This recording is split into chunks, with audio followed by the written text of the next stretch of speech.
Welcome again to this pan-international ophthalmic webinar of IARSI. I am Dr. Mohan Rajan.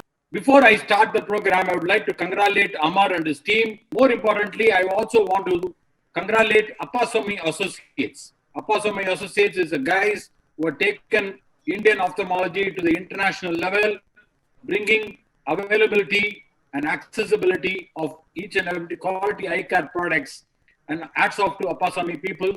And it's only appropriate that we inaugurate the entire IARSI Hall D Symposium with the Appasamy Symposium as well. I would like to thank Team IRSI and Dr. Amar in particular and Appasamy for having me in this webinar. I'll be talking about my experience of Suprafob in Focus IOL, which is an extended range of vision IOL. The intraocular lens started to be implanted in 1949 by Harold Ridley, and since then it has evolved so much that a lot of things have to be learned in order to understand the real physics of intraocular lens. The basic target initially was to have a 6x6 vision by putting the IOL 6x6 uncorrected. But then things started changing as we tried to achieve, and as we achieved 6x6 vision, people started to think of spectacle independence, started to think of uncorrected N6 vision also.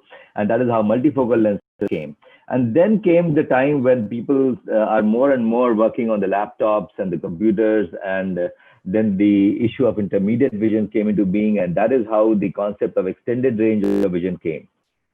The Suprafob in Focus IOL is a unique design. It has that ability to extend the depth of focus and provide greater range of use and visual acuity. It has a central zone of 1.2 millimeters diameter, which has a nano diffractive optics primarily for near and intermediate vision with add of 3.5 diopter to focus the objects at 33 centimeter to 80 centimeter. And then you have an edge which is directed inwards.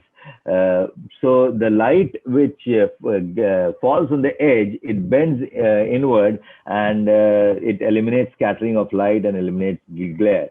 And then from 1.21 millimeter to 4.75 millimeter, the refractive spherical part of the IOL is designed to focus rays from distant objects, providing distance vision. Now, we included 55 patients, 110 eyes, out of which 52 patients and 104 eyes, we have complete data, and we evaluated. 6 months follow-up was done.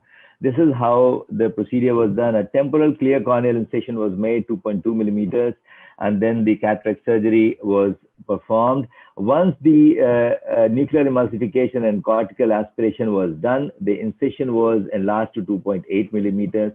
And then the intraocular lens was implanted through this 2.8 millimeter incision into the bag. And then the viscoelastic was aspirated out from above and behind the lens. And this is the end of it. So the average age of the patient was 58 years. We had 27 males and 25 females.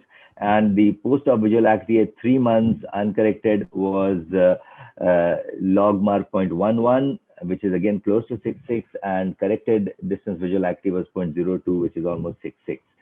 The intermediate visual acuity was at 3 months uncorrected was 0.15, and corrected distance intermediate visual acuity was when distance was corrected, then the intermediate visual acuity was 0.09.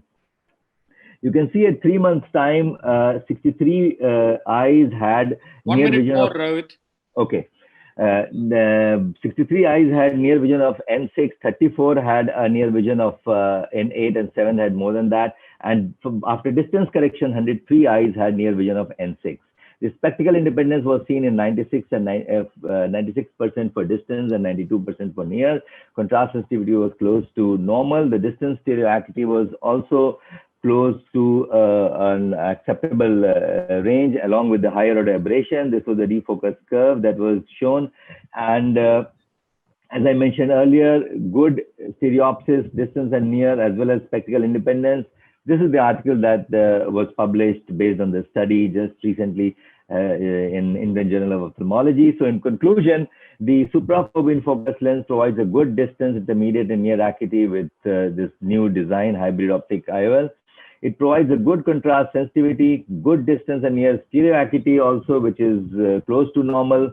no significant photic phenomenon, acceptable level of aberrations with 3 to 5 millimeter pupil size, and all the patients had good satisfaction and spectacle independence.